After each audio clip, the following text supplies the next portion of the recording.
Hi friends, YouTube पर आप सभी का स्वागत है। दोस्तों, मैं फिर से आप सभी के सामने अपने चैनल इग्नू लर्नर के माध्यम से एक बहुत ही मोस्ट इम्पॉर्टेंट प्रश्न लेकर आया हूं आप सभी के सामने।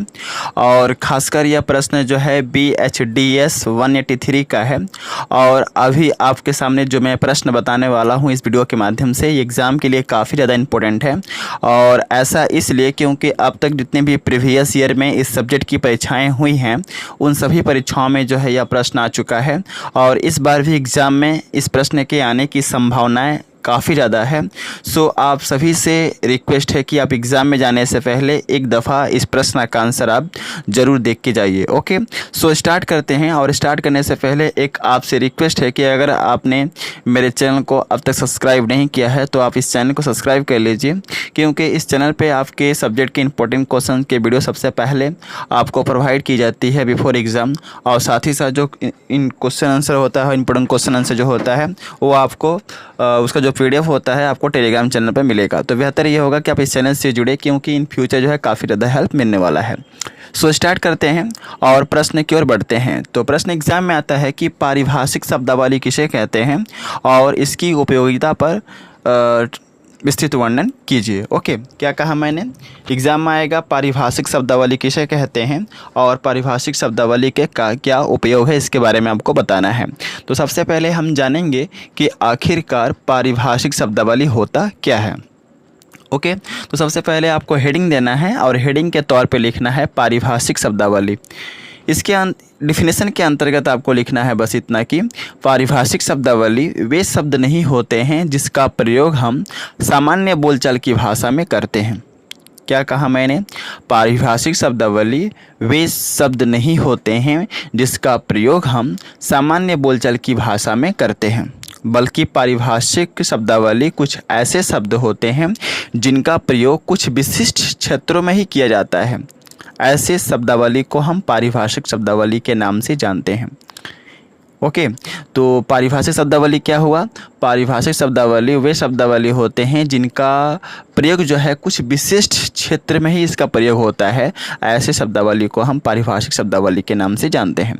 पारिभाषिक शब्दावली का जो संबंध है विशेषकर भौतिक विज्ञान, रसायन विज्ञान, अर्थशास्त्र, प्राणी विज्ञान, वनस्पति विज्ञान आदि क्षेत्र से संबंधित होते हैं। पारिभाषिक शब्द ऐसे शब्द होते हैं जो एक विशिष्ट अर्थ को प्रदान करते हैं हमारे सामने, और पारिभाषिक शब्दावली का जो प्रयोग है किसी विशिष्ट क्षेत्र के लिए ही किया जाता है। समझ गए ना? तो पारिभाषिक शब्दावली क्या होता है? पारिभाषिक शब्दावली ऐसे शब्द होते हैं जिनका प्रयोग जो है सामान्य बोलचाल की भाषा के रूप में नहीं होता है, बल्कि इनका जो प्रयोग है किसी विशिष्ट क्षेत्र में कार्यों को संपन्न करने के लिए होता है। और इनका जो क्षेत्र होता है वह क्षेत्र भौतिक विज्ञान है, रसायन विज्ञान है, अर्थशास्त्र है, प्राणी विज्ञान है, वनस्पति विज्ञान है। इन सभी क्षेत्रों में जो है पारिभाषिक शब्दावली का प्रयोग होता है। अब आपको पैराग्राफ चेंज करके लिखना है कि पारिभाषिक शब्दावली के महत्व को हम निम्नलिखित केंद्र बिंदु के अंतर्गत व्याख्या कर सकते हैं, जो इस प्रकार है। एग्जाम में दो ही प्रश्न पूछेगा। पहला प्रश्न पूछेगा कि पारिभाषिक शब्दावली क्या होता है और पारिभाषिक शब्दावली का क्या महत्व है। ओके, तो जिस तरह से मैं PDF में हेडिंग वाइज पॉइंट वाइज करके आपको बताता हूँ, वैसे ही सेम कॉपी में जो है आपको लिखना है, तभी एग्जामिनर जो है आपको अच्छा नंबर देगा। तो आपको हेडिंग कैसे देंगे? पारिभाषिक शब्दावली का महत्व को हम निम्नलिखित केंद्र बिंदु के अंतर्गत व्याख्या कर सकते हैं, जो इस प्रकार है। पहला क्या है? साहित्य के क्षेत्र में पारिभाषिक शब्दावली का काफ़ी महत्वपूर्ण योगदान है। क्या कहा मैंने? साहित्य के क्षेत्र में पारिभाषिक शब्दावली का काफ़ी महत्वपूर्ण योगदान है, क्योंकि साहित्य के क्षेत्र में साहित्यिक कार्य को करने के लिए, साहित्य लेखन का कार्य करने के लिए साहित्य से संबंधित विभिन्न प्रकार के पारिभाषिक शब्दावली का प्रयोग किया जाता है। और आज हमारे देश में पारिभाषिक शब्दावली का संग्रह रहने के कारण ही साहित्य के क्षेत्र में काफ़ी ज़्यादा विकास हुआ है। तो कहीं ना कहीं साहित्य लेखन में, साहित्य के क्षेत्र साहित्य के क्षेत्र के विकास में जो है पारिभाषिक शब्दावली का जो है काफ़ी ज़्यादा महत्वपूर्ण स्थान रहा है।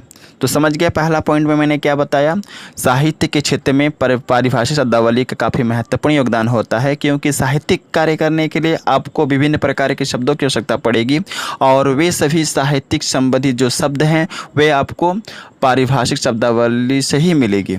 समझ गए ना। तो कहीं ना कहीं पारिभाषिक शब्दावली का जो प्रयोग है साहित्य के क्षेत्र में काफ़ी ज़्यादा होता है और साथ ही साथ जो है इसका जो प्रयोग है साहित्य लेखन में काफ़ी ज़्यादा होता है। दूसरा पॉइंट है, पारिभाषिक शब्दावली का जो प्रयोग है शिक्षा के क्षेत्र में भी काफ़ी ज़्यादा रहा है। क्या लिखेंगे, पारिभाषिक शब्दावली का प्रयोग शिक्षा के क्षेत्र में भी काफ़ी ज़्यादा रहा है, क्योंकि शिक्षा के क्षेत्र में नए नए विषयों और पाठ्य का संकलन करने के लिए उस विषय से संबंधित विभिन्न प्रकार के पारिभाषिक शब्दावली की आवश्यकता पड़ती है। अतः पारिभाषिक शब्दावली के रहने से ही आज शिक्षा के क्षेत्र में विभिन्न प्रकार के विषयों का संकलन हो रहा है और उन सभी विषय और पाठ्यों में पारिभाषिक शब्दावली का प्रयोग किया जा रहा है। तो कहीं ना कहीं शिक्षा के क्षेत्र में विकास के रूप में जो है पारिभाषिक शब्दावली का एक अहम भूमिका रहा है, क्योंकि शिक्षा के क्षेत्र में पाठ्यों का नए नए पाठ्यों का संकलन करने के लिए, नए नए पाठ्यों का निर्माण करने के लिए, नए नए पुस्तकों को रचने के लिए, बनाने के लिए उसमें विभिन्न प्रकार के शब्दों का प्रयोग की आवश्यकता पड़ती है और वे सभी विशिष्ट क्षेत्र के शब्द होते हैं और वे सभी शब्द कहाँ से मिलते हैं, आपको पारिभाषिक शब्दावली से ही मिलते हैं। तो कहीं ना कहीं शिक्षा के विकास में पारिभाषिक शब्दावली का प्रयोग काफ़ी ज़्यादा रहा है। अगला पॉइंट है, आज हमारे देश में ऐसे बहुत प्रशासनिक कार्य होते हैं जिनको संपन्न करने के लिए उसमें पारिभाषिक शब्दावली का प्रयोग होता है। प्रशासनिक दस्तावेज और पत्रों में पारिभाषिक शब्दावली का ही प्रयोग किया जाता है। अतः हम कह सकते हैं कि प्रशासनिक कार्यों में पारिभाषिक शब्दावली का काफ़ी महत्वपूर्ण योगदान है। समझ गए। तो कहीं ना कहीं प्रशासनिक कार्यों को संपन्न करने के लिए, प्रशासनिक कार्यों को सुचारू रूप से चलाने के लिए जो है कहीं ना कहीं जो है हमारा पारिभाषिक शब्दावली है उसका प्रयोग होता है। अगला पॉइंट है, आज हमारे देश में प्रशासनिक कार्य के रूप में कामकाज की भाषा अर्थात राजभाषा के रूप में हिंदी का प्रयोग किया जाता है। क्या कहा मैंने, आज हमारे देश में प्रशासनिक कार्य के रूप में कामकाज की भाषा अर्थात राजभाषा के रूप में हिंदी का प्रयोग किया जाता है। प्रशासनिक कामकाज की भाषा में हिंदी से संबंधित विभिन्न प्रकार के पारिभाषिक शब्दावली की आवश्यकता पड़ती है। अतः इन पारिभाषिक शब्दावली के रहने से ही सरकारी कामकाज में सुविधा मिलती है। अतः हम कह सकते हैं कि सरकारी कामकाज में को सुचारू रूप से चलाने के लिए पारिभाषिक शब्दावली की आवश्यकता है। अगला पॉइंट है, साहित्य और प्रशासनिक कार्यों के अलावा रसायन विज्ञान, भौतिक विज्ञान, भौगोलिक विज्ञान, प्राणी विज्ञान आदि सभी क्षेत्रों में जो है विभिन्न प्रकार के कार्यों में पारिभाषिक शब्दावली की आवश्यकता पड़ती है। तो आई थिंक मैं आपको जो है समझ में आ गया होगा कि पारिभाषिक शब्दावली किसे कहते हैं और पारिभाषिक शब्दावली का क्या महत्व है। एग्ज़ाम में यह प्रश्न जो है आपको